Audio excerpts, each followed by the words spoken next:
नमस्कार दोस्तों। बुद्ध पूर्णिमा महोत्सव पर ब्रह्मऋषि सुभाष पत्री जी के संदेश का वीडियो सबके साथ साझा किया गया। तत्पश्चात श्रीमती स्वर्णमाला पत्री जी ने अपना संदेश दिया। पत्री जी का संदेश अंग्रेजी भाषा में था और श्रीमती स्वर्णमाला पत्री जी का संदेश तेलुगु भाषा में था।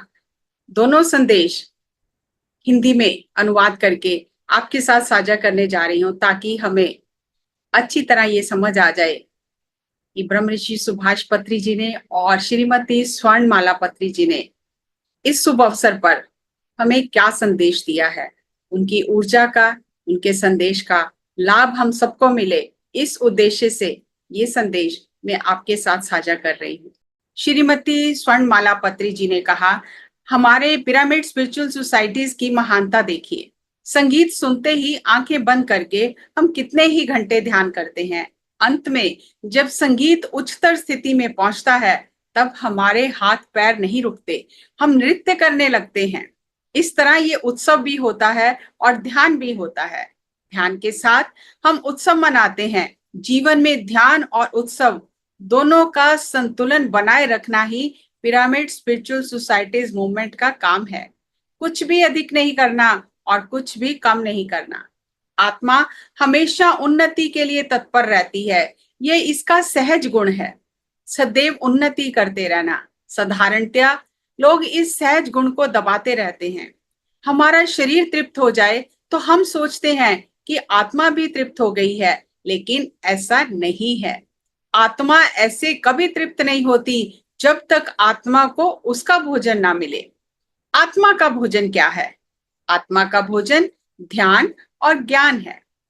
आत्मा को उसका भोजन ना मिलने से क्या होता है? जब तक उसे ध्यान और ज्ञान ना मिले, वह सोचती है मुझे जो चाहिए वह तो नहीं दिया जा रहा।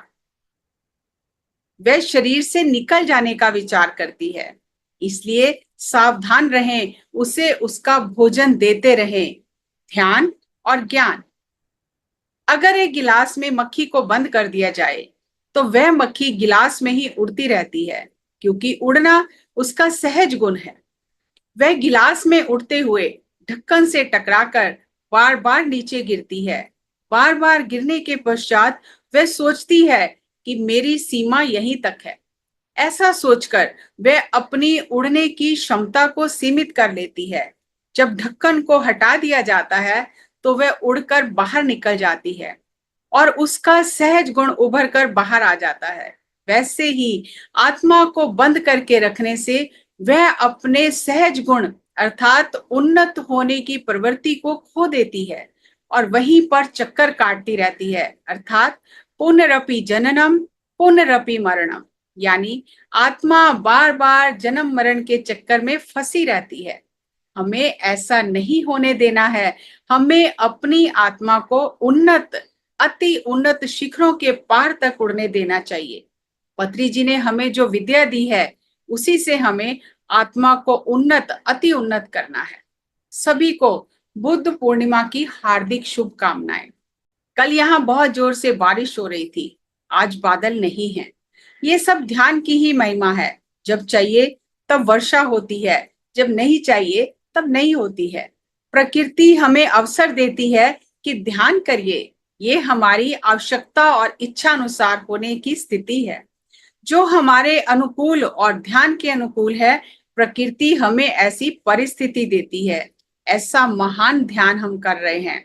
प्रकृति हमारी आवश्यकताओं को पूरा कर रही है। पत्री जी बहुत महान हैं, आप सब जानते हैं। मुझसे भी आप ज्यादा जानते हैं, क्योंकि पत्री जी सभी से मिलते जुलते थे और सभी के पास जाते थे। स्वयं किए हुए ध्यान को, अर्जित ज्ञान को सभी के साथ बांटते थे। पत्री जी ने ध्यान के साथ संगीत को जोड़ा है। जीवन में कलाएं नहीं है तो जीवन में आनंद नहीं है।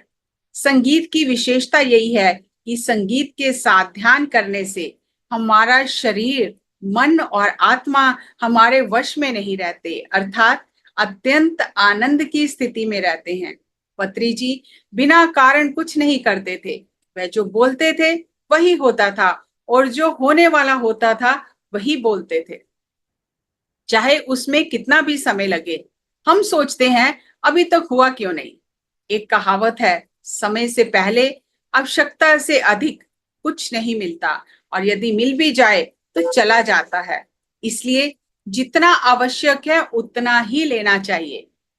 जितना आवश्यक है उतना ही भोजन करिए, उतना ही सज्जन सांगत्य करिए और उतना ही स्वाध्याय करिए। सभी को ध्यान सिखाइए, तभी आत्मा आनंद से नाचेगी। सभी को ध्यान सिखाइए, तभी आत्मा आनंद से नाचेगी। ध्यान सर्व रोग निवारणी, सकल भोग कारणी, सत्य ज्ञान प्रसादिनी है। हमें ध्यान करना चाहिए, तभी ये तीनों अवश्य हमें प्राप्त हो जाएंगे। सज्जन सांगत्य, ध्यान और स्वाध्याय हमेशा करते रहिए। ये था श्रीमती स्वर्णमाला पत्री जी का संदेश। What is Buddha Dharmam? When you are enlightened, there is a Dharmam. Before your enlightenment, there is another Dharmam. After your enlightenment, there is another Dharmam. What is Buddha Dharmam? What is the Dharma of a Buddha? What is Buddha Dharmam? The Dharma of a Buddha. The Dharma of a non-Buddha is different, the Dharma of a Buddha is different. The Dharma of a non-enlightened person is different, the Dharma of an enlightened person is different. What is the Buddha Dharma?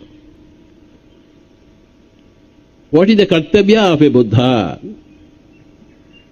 The Kartavya of a Buddha, the Dharma of a Buddha is to help another person become a Buddha. That is the Buddha Dharma. Now you live for others. Now you take care of others. Now you are always lending a helping hand to others. That is the Buddha Dharma. So first you seek enlightenment, then you seek the Dharma of the enlightened person, then Buddha Sangham Sharanam Gacchami. Now this great gathering here is a great Buddha Sangha. This is a Sangha of all Buddhas. This is a Sangha of all those people who are desperately interested in enlightenment, who can't live without enlightenment. Like a fish cannot live without water, a Buddha cannot live without this Buddha Sangha.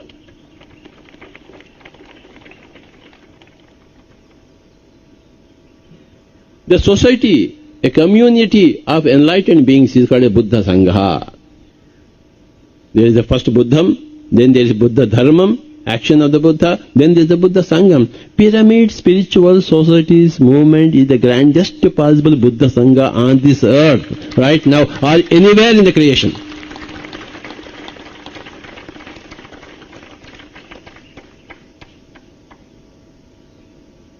The more you do meditation, you will understand this point. The more you read books, you will understand this point, that the pyramid spiritual society movement is the greatest Buddha Sangha. Now in the creation, we are so very great. We are so very wonderful persons.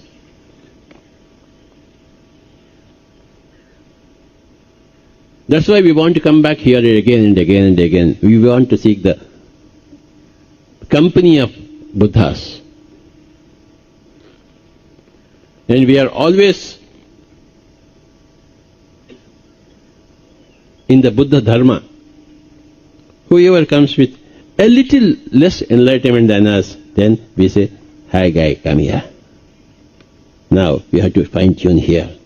You have to read this book.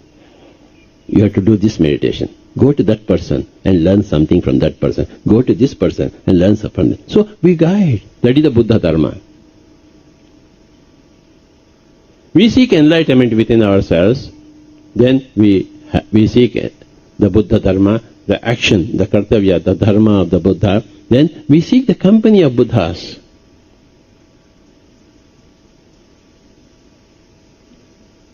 When one Buddha is there, there is great celebration. There are two Buddhas are there, greater celebration. Then so many Buddhas are together here. What a great celebration it is. There are degrees of enlightenment. There are degrees of buddhi. There are degrees of Buddhahood. Good, better, best. Whenever two persons meet, two Buddhas meet, either they keep quiet or they discuss only enlightenment. If anything else comes in, then you have to become a little more enlightened. Buddhi is about quality in thinking, quality in eating, quality in speaking, quality in writing, quality in thinking. Enlightenment in thinking, enlightenment in eating, enlightenment in speaking, enlightenment in writing, enlightenment in shaking hands, in embracing. Only one enlightened person can understand another enlightened person. Sanjay King is playing so much, or Ganesh is playing so much. What can you understand what they are playing? You need to be a great musician to understand what they are playing. Similarly, less enlightened people cannot understand more enlightened people. It's prima facie ruled out. They can enjoy their company, but they cannot understand them. You can enjoy the music, but you cannot understand the music. To understand the music, lot of effort is required to understand, to practice, to learn the science and art and science of music. Similarly, to be able to enjoy another enlightened person, you need a lot of enlightenment. Otherwise, you cannot understand any enlightened person.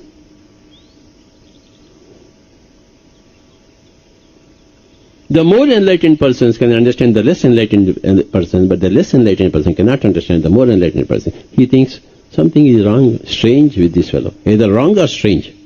Or, I can't understand this fellow. Maybe he's right, maybe he's wrong, I don't know. When you understand, when you gather more enlightenment within yourself, then you will understand.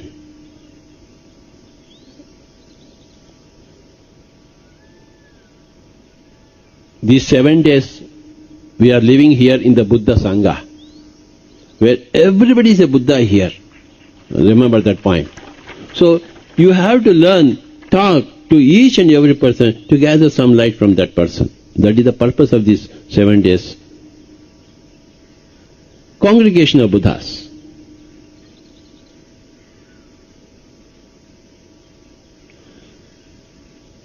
The more your enlightenment, the more your enjoyment of life, the more the celebration in life, the more the oneness in life.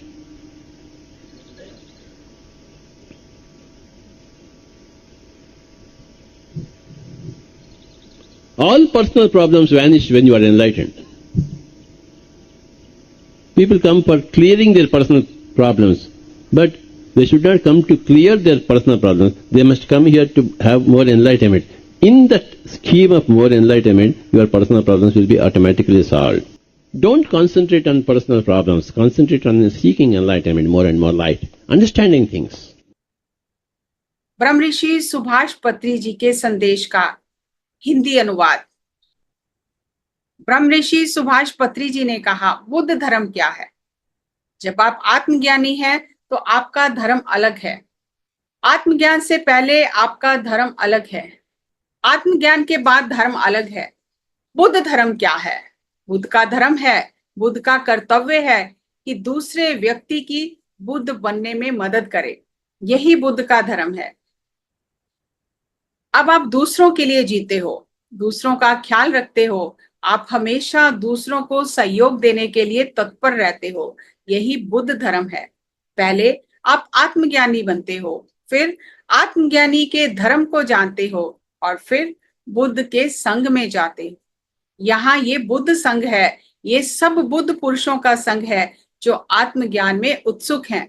आप आत्मज्ञान के बिना नहीं रह सकते, जैसे मछली पानी के बिना नहीं रह सकती। एक बुद्ध संघ के बिना नहीं रह सकता। आत्मज्ञानियों का संगठन ही बुद्ध संघ है। पहले आप बुद्ध बनते हो, फिर बुद्ध धर्म को जानते हो, फिर बुद्ध संघ में रहते हो। पिरामिड स्पिरिचुअल सोसाइटीज मूवमेंट एक महान बुद्ध संघ है। जब आप ज्यादा ध्यान करेंगे तो इस बात को समझ पाएंगे। जब आप ज्यादा पुस्तकें पढ़ेंगे तो ये बात आपकी समझ में आ जाएगी कि pyramid spiritual societies movement Buddha संघ है। हम यहाँ बार बार आना चाहते हैं, बुद्ध की संगत करना चाहते हैं, बुद्ध धर्म में रहना चाहते हैं। जो भी हमसे कम आत्मज्ञानी है उसे हम संग में मिलाकर स्वयं की ट्यूनिंग करने के लिए कहते हैं। उसे हम कहते हैं अपनी फाइन ट्यूनिंग करो और ये पुस्तक पढ़ो। उसे हम पुस्तकें पढ़ने की प्रेरणा देते हैं, उसे ज्यादा ध्यान करने की प्रेरणा देते हैं, उसे सज्जन सांगत्य करने की प्रेरणा देते हैं। यही बुद्ध का धर्म है।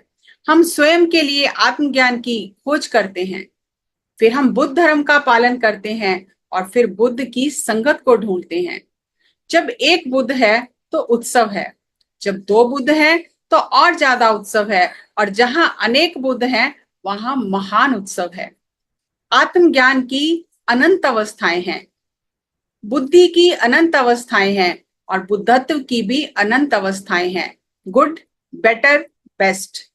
जब दो बुद्ध पुरुष मिलते हैं, या तो वे मौन में रहते हैं या वे आत्मज्ञान की बात करते हैं, और यदि कुछ और बात बीच में आती है तो आपको अभी अपने आत्मज्ञान को बढ़ाना है।